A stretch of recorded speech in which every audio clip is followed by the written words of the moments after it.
I liked video games. I've been playing them forever. I mean, like, what did I have? I had a Commodore 64 with a tape drive. That was my first system, and then I was making games in BASIC on a 480 SX IBM PC. I mean, I took a programming class in high school, and they taught BASIC, and like I just took it as an elective every year. So I took four years of programming in high school, just because there was, they let me do whatever I want after a while, and so all I did was make asteroid clones or Space Invaders, or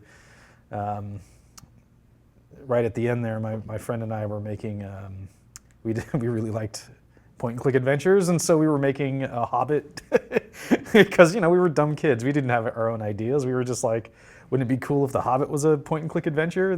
So that's what we did, and that was pretty much it.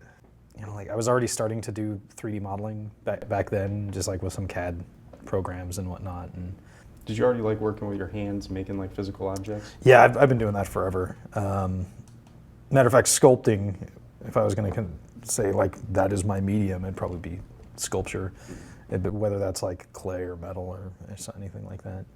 I took a lot of classes, like I know how to weld, like and blacksmith, and like do things like that. What led you to like go digital instead of focusing on physical and actually going into like blacksmithing or just like an art career? I mean, I wanted to make money. I mean, like, the better answer for that is that, like, if I was going to do like film effects, there were a lot of, like, when I was finishing up gen eds at the community college, a lot of the guys in the art classes that I was taking, they were all doing like film stuff. I mean, that's kind of where a lot of my fabrication skills came from, was from those guys, and they would be like making masks and things like that, and I was not so much in that direction. But if I was going to turn that into a career, it'd probably be film effects rather than 3D. I decided to go to art school instead, and didn't even finish art school until after I'd been hired at Double Fine. I was still finishing school while I was working here. So the department head knew Paul Zinnis, who was he was one of the leads back on Psychonauts. Matter of fact, there's a photograph of 4 guys that originally started Double Fine, and he's one of the 4 guys. So they were looking for interns, and then I got one of the intern positions, and I was working here, and the internship ended, and I was still working here, and then they hired me eventually. And yeah, it was one of those weird things where it was like all of the other environment artists left, and I was the only one here, and so I sort of had to step up and like learn a lot of new things, and that's pretty much how I've approached the job ever since then, is that, you never stop learning. So yeah, I started out as like a junior environment artist, and then they made a new position called a world builder, which was like half design, half environment art,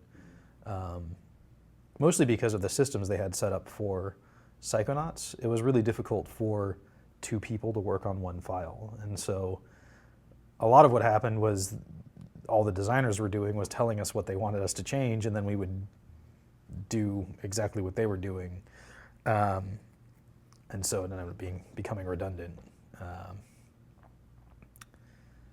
And that worked out pretty good. I don't know. I still like Psychonauts. I think it still looks pretty good. So It has a style that helped it age yeah, pretty well. yeah, it's aged a lot better than a lot of other games that came out at that time. So Is there a lot of, pressure on you, that being like your first project, and you're pretty much directly interpreting concept art? It's got like a very like Peter Chan and like Scott Seed look. It was hard at first, but once I got used to it, it was pretty easy. That's the good thing about Double Fine too, is that they give you a lot of freedom to interpret things the way you think they should be.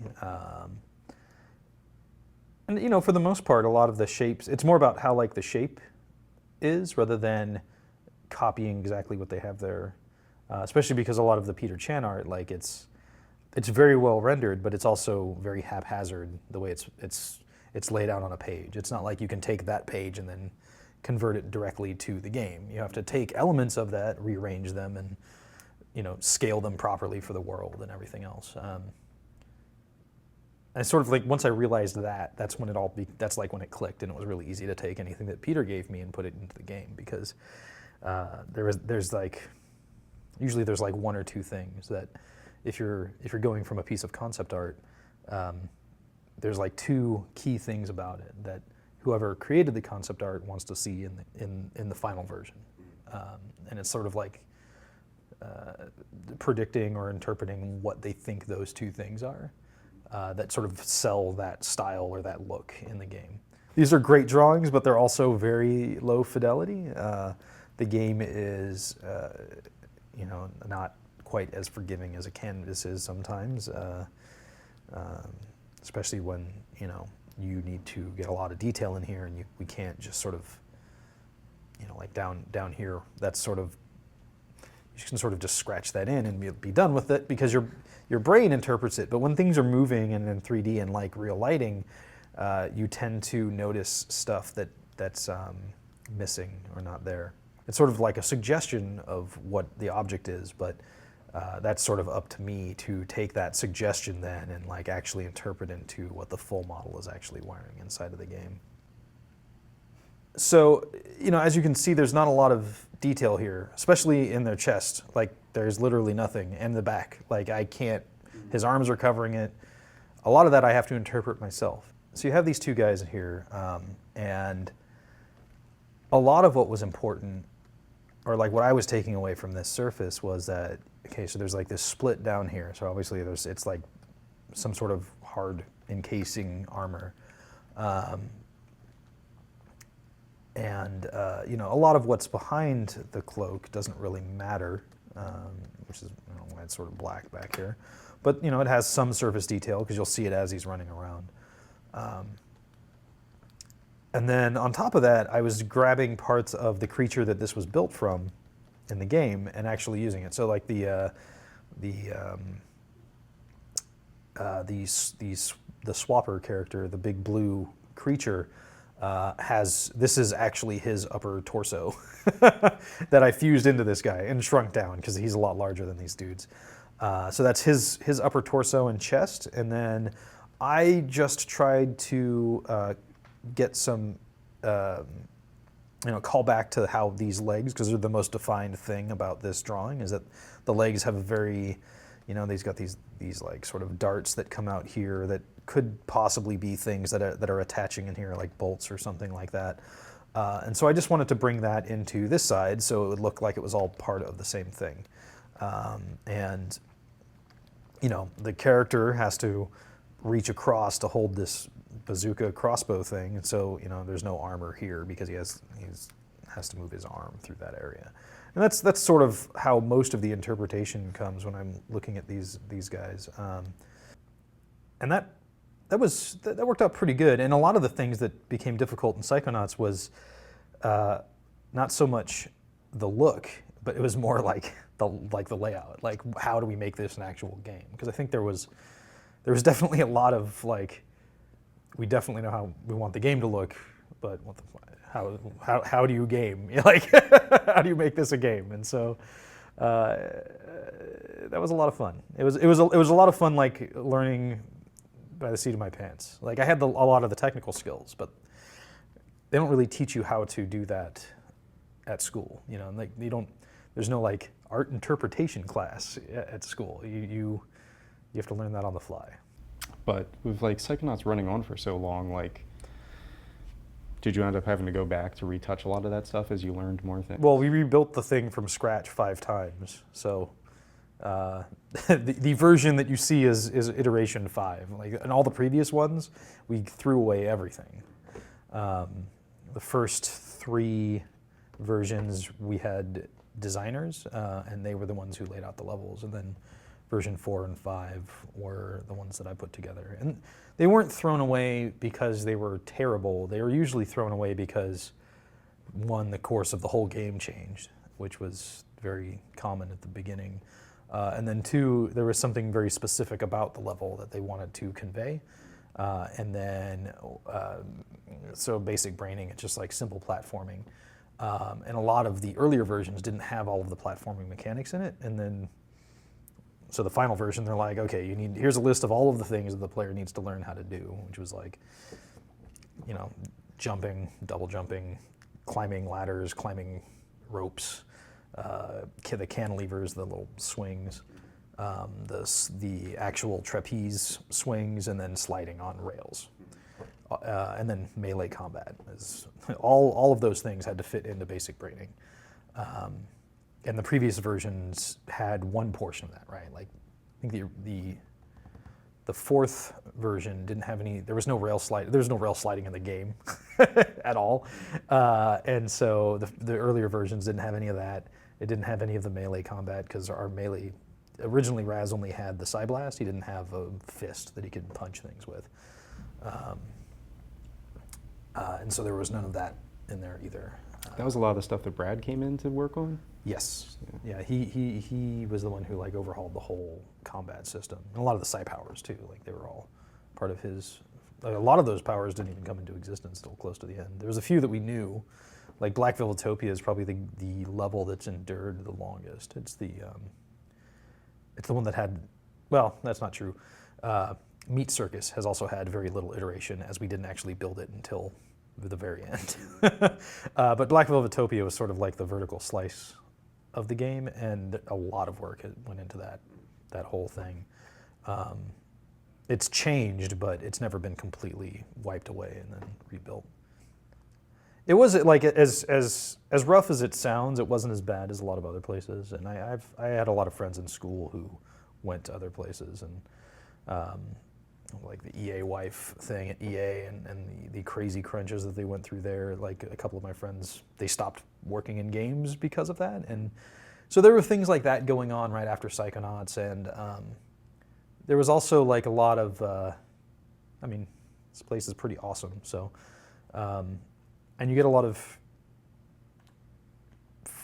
I had a lot of responsibility and freedom, and I didn't want to give that up. Like I was very proud of what I was able to do at the time, and knowing other people that were in the same position as I was, they were more of like a cog rather than somebody who was integral, and that's why I stayed. That's why I'm here now. So it seems like you kept getting more like responsibility, like project to project, and just like, did you have to learn more out of necessity, or is it more just you're trying to continually expand your ability?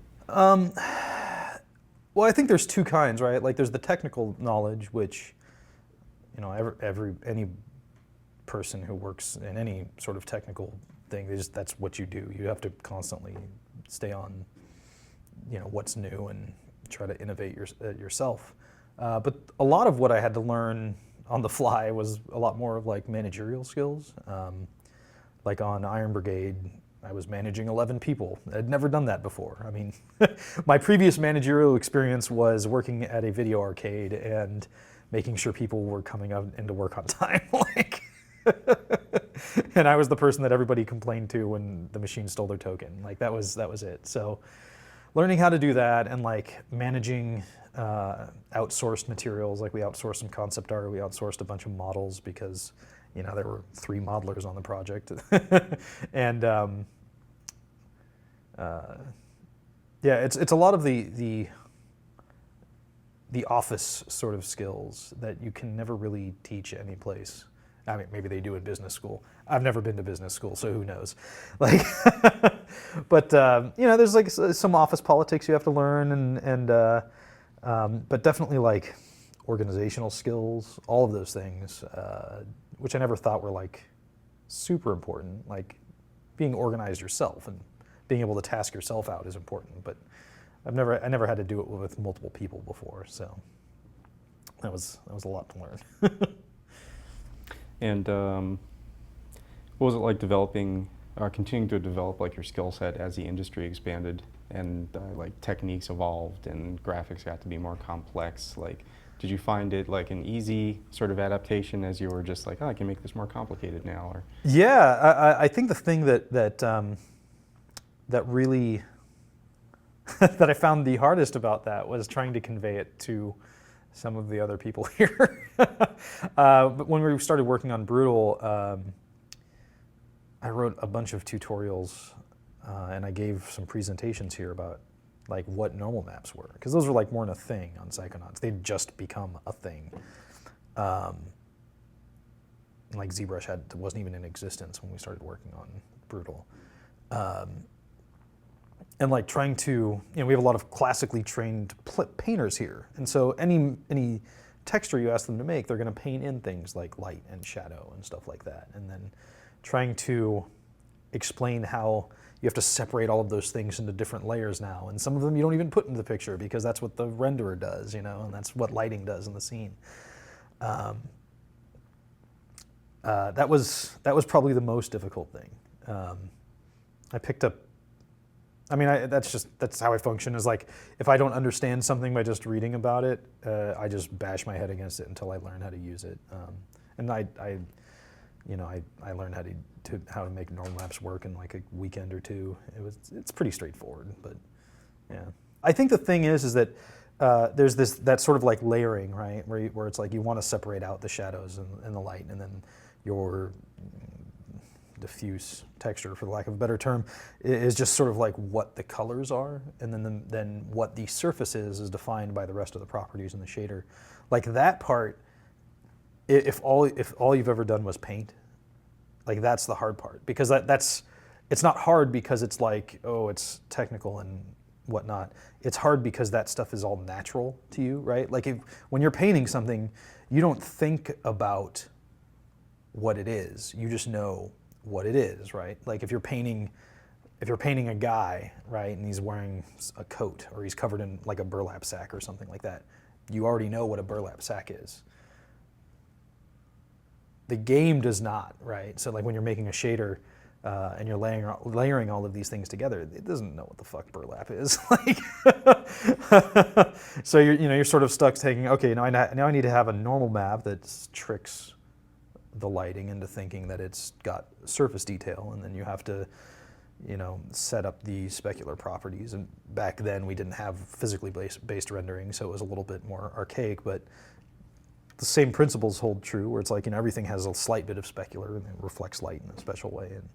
And that's the hard part. That's the like thinking about that. Like if you took like a painting and then looked at it edge on and then separated all of the layers. That's the hard part for someone who's always paints, because you never do that. You never think about any of that stuff. You paint. That's what you do. You use your eyes and then you put that onto a piece of canvas. And I think that was the hardest thing at this studio, was getting everybody out of that mindset.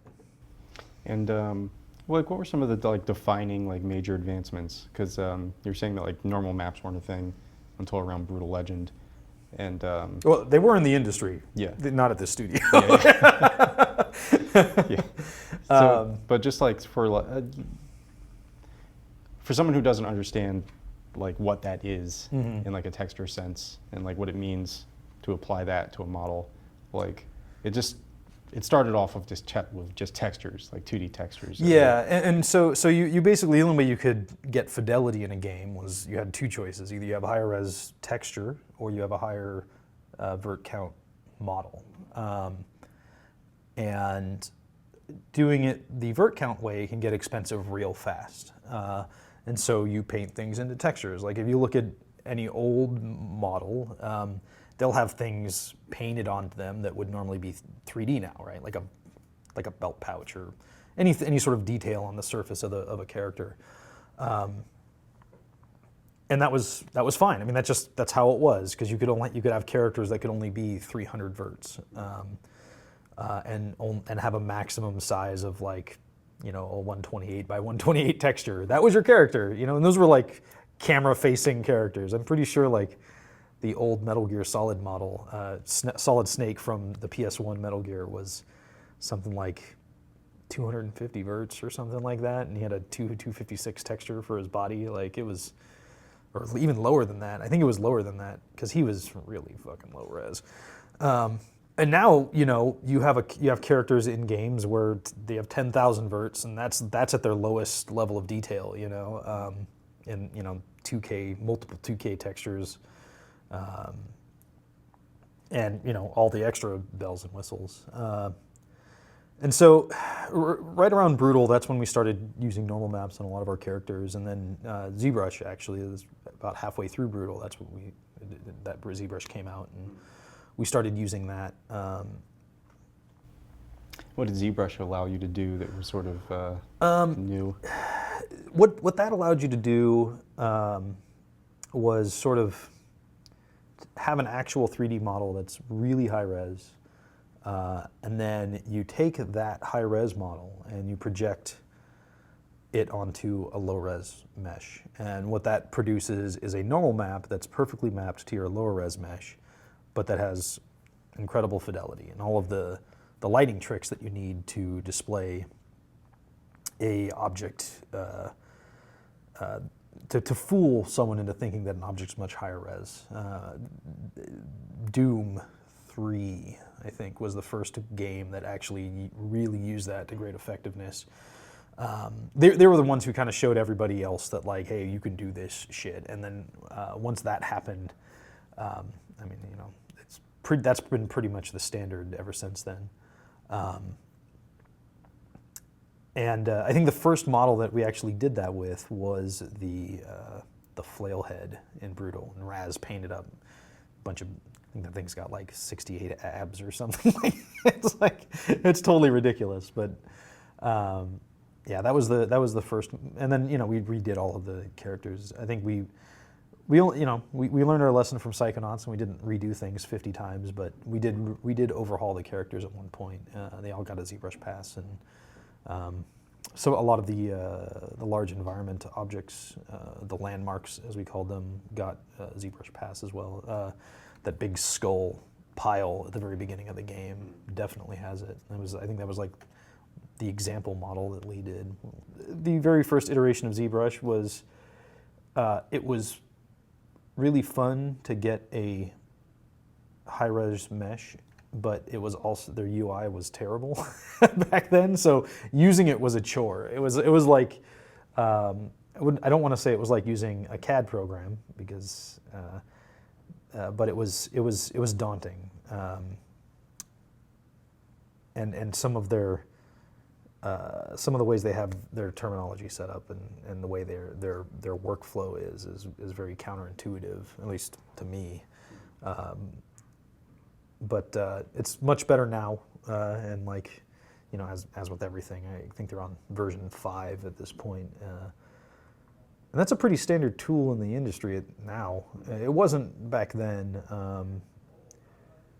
But, you know, you always get into those cycles whenever you come out with a new console, because we were transitioning from Xbox to Xbox 360 at that time, and it's like always in the first year, nobody understands how to do any of the graphical tricks for that generation, and so you'll see a lot of, like, you know, oh, it can render millions of verts now instead of hundreds of thousands of verts. So all you'll see is, like, models that have been, you know, somebody just hit smooth a bunch, and so like, if you look at any of those old Xbox 360 games, like in the first couple years, or the first year, they look like garbage. They look real bad.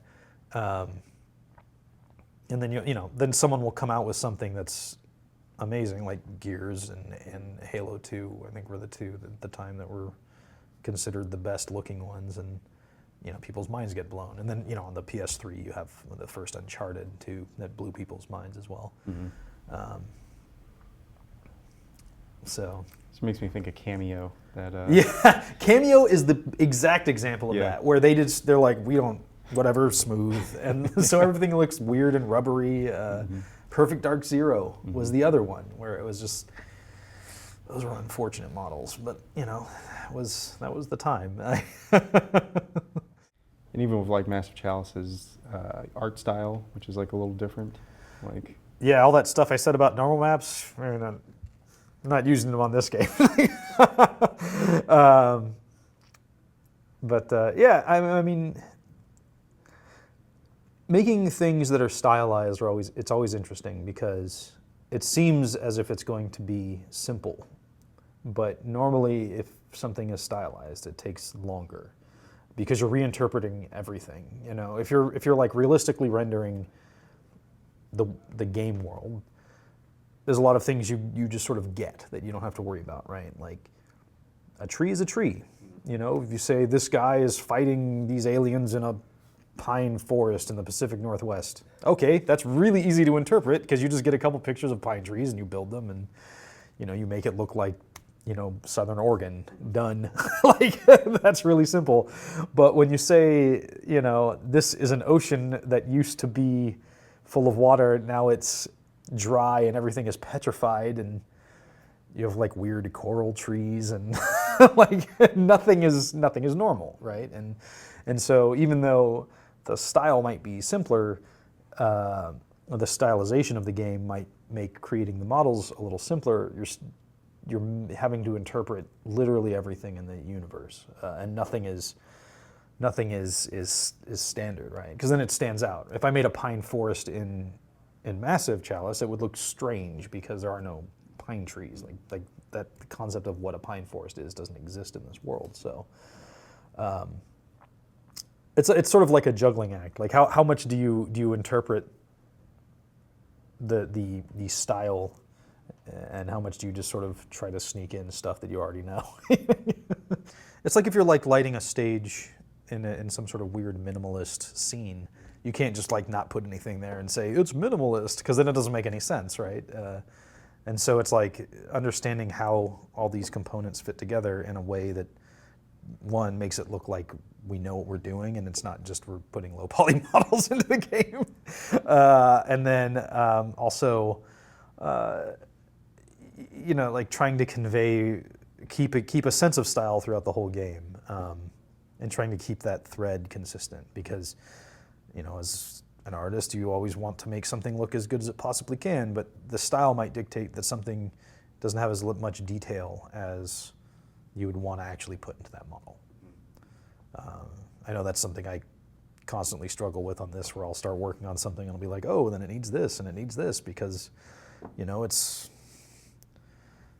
you know, so the armor for the characters is a great example of that, right? Where I'm like, oh, okay, so you have a suit of armor, right? So it needs all these buckles and it needs all of these things, and I'm like, it doesn't need any of these things because that's not how our game works, you know, and it's getting used to it's learning how that style functions with everything. That is what's hard and easy at the same time. Because once you get into the flow of it, it's simple. But I would just say the beginning of this game, we were still learning. We were learning for a while about how everything fit together, like what was the right amount of fidelity for something, and materials, textures, the same thing. Normally, there would be someone who makes the model. They'll pass it off to a materials artist. They'll put materials on the model, and then you'll pass that to like a rigger or a gameplay programmer if it's not a character. That's the normal pipe. There are not a lot of us on the team, so we don't have any of that. Most like Derek pretty much just does everything himself. And same with me. We are the whole pipe. What is the process of like sculpting out like these world pieces, these elements, or even the stages themselves? So we start off with just like a base grid, and we use what's called the MUI, or MUE, which is a acronym for multi-user editor. And so the base process is we're going to start out with just creating a new world. And what we're going to get is, you know, this big giant open nothing. The first thing that we're going to want to place is a piece of non-collidable set dressing that is going to be our floor. Now that we have this guy in here, and we can hide this terrain mesh because we're not using that. All of these squares are grid aligned for our system. We're a tactics game, so everything is grid based. And eventually what I'll do is I'll take this, save it out as a separate mesh, and then that's what I'll cut the floor out of that you actually play on. Okay, so these are our base objects. So these are the three heights. This one just blocks pathing. This one blocks shooting. You can throw things over it still, and then this one just blocks everything. The reason why this is checkerboarded is so you can maintain this stuff being grid aligned to the game.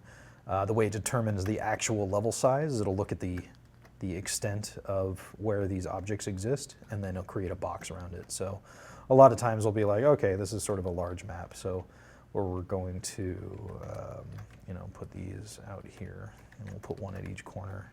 Okay, so now that we've defined the size of our actual map, what it's going to do is just build a bunch of fake blockers outside of this area, and then we'll play test this a bit, and we'll be like, okay, things need to change. Maybe we need some more blockers over here and whatnot.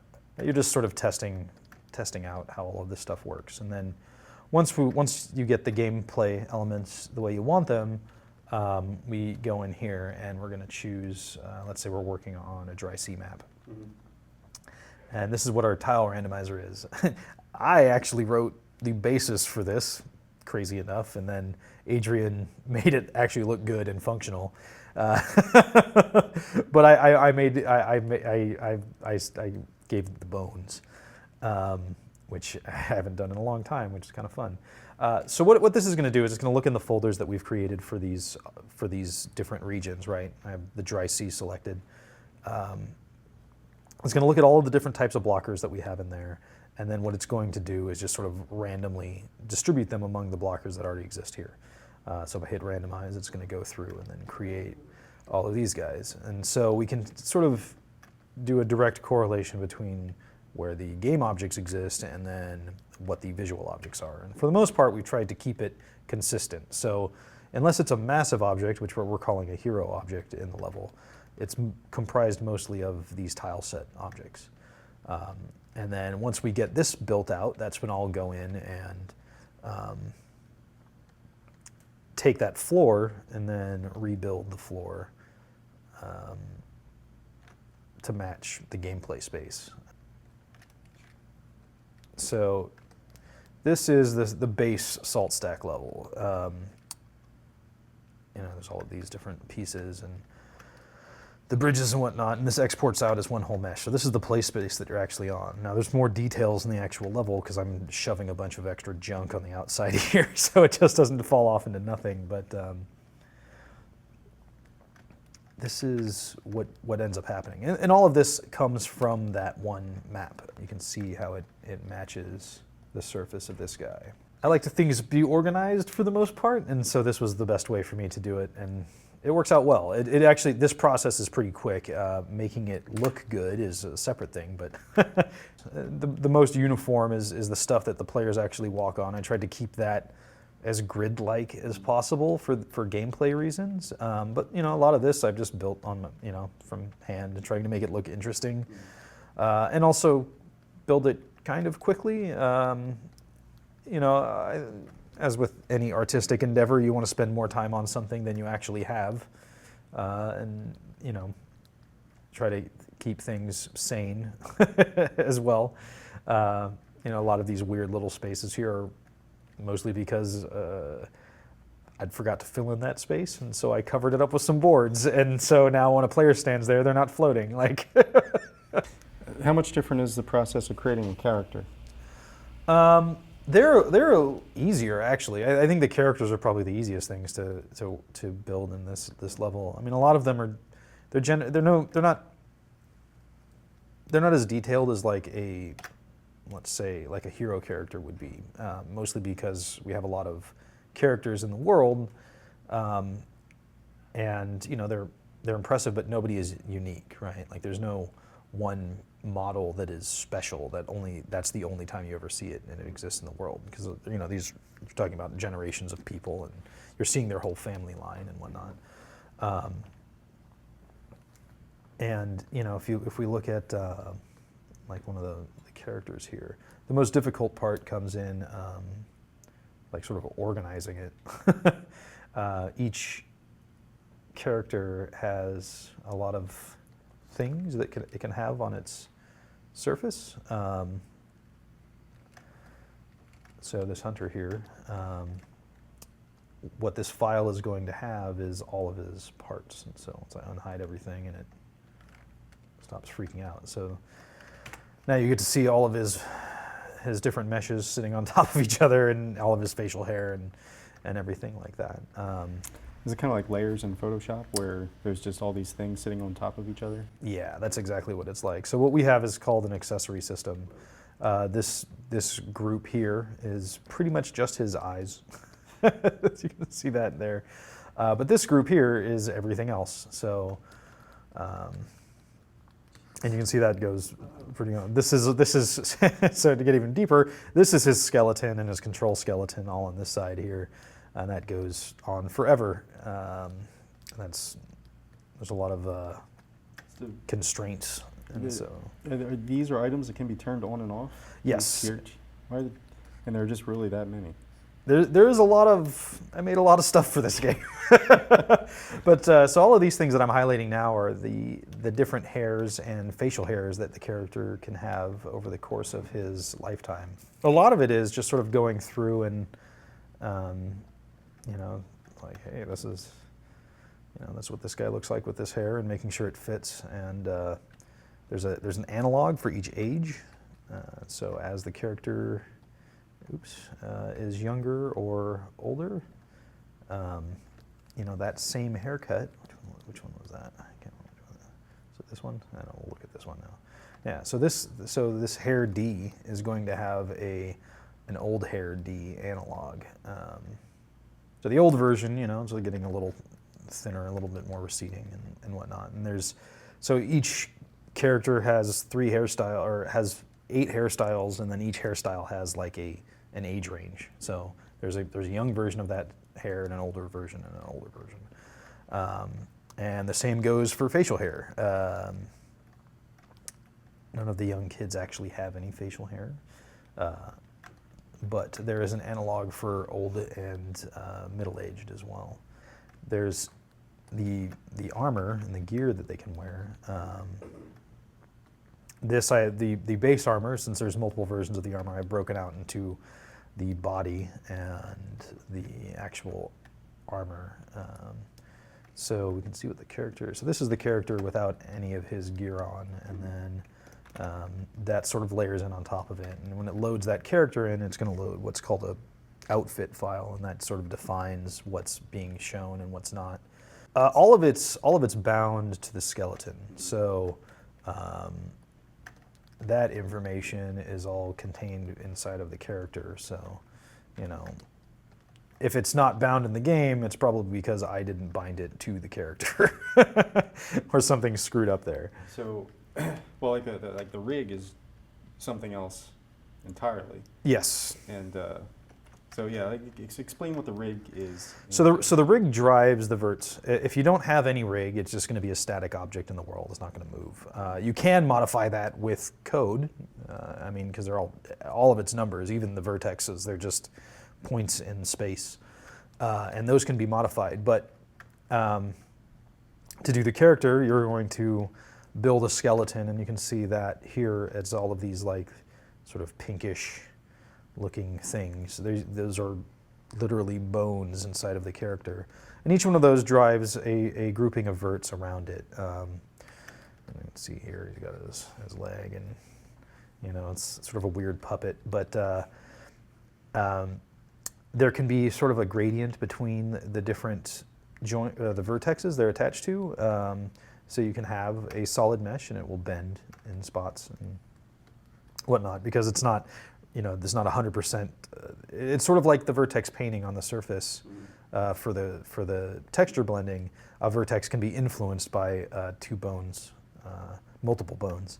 A lot of times in very heavily physics-driven games, like Madden, if something crazy happens, like a guy gets tackled and the physics freak out, and maybe his lower body gets stuck in the ground and his upper body's like getting all stretched out all crazy, that's because it's still saying, oh, we're bound to these joints, we better stay with them, and so and it'll function that way. So like all of the ones that are sort of blending between the two are going to just sort of stretch out along with the rest of the model, and it'll look, looks crazy. The characters that we have that are much more straightforward, though, are the demons, or I'm sorry, the cadence. They're just pretty standard models. They don't have any fancy outfits or anything like that. What you're going to have is like what we call a UV map, and then that map translates to the actual texture. Actually, there we go. So yeah, this is the UV map of the character, and this is basically this 3D object unfolded and laid flat, and then you take this and then you paint on the surface, and that's pretty much it. I mean, the process is weird, and to like actually talk about it now is strange, because it's one of those things that this is just the way it's been for a very long time, and that process is sort of standardized now. It's almost like when I was talking about painting earlier, how like you just look at something and you're like, I'm going to paint this as a piece of burlap. It's very similar to sort of how I lay out models now, where it's just, I don't even think about it much anymore. I'm just, okay, so we're going to take this object, we're going to unfold it, and then we're going to paint on it inside of Photoshop. I'm selecting, these are the UVs of this object, and I'm selecting it, and if you look at it this way, you can do some weird things where you can see how they correspond to each other. If I start dragging this around, you can see how it's moving on the surface. And then, obviously these are deforming weird, because it's, you're taking the space that these faces exist in are constant here, right?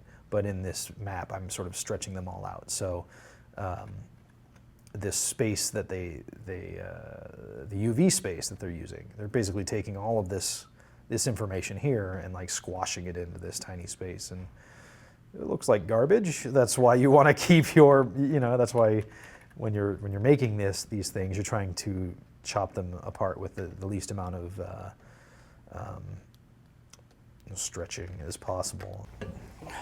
So now we can just talk sort of just pretty short, but just like a little best practices type stuff, like some of the most valuable lessons you've learned while being in the industry.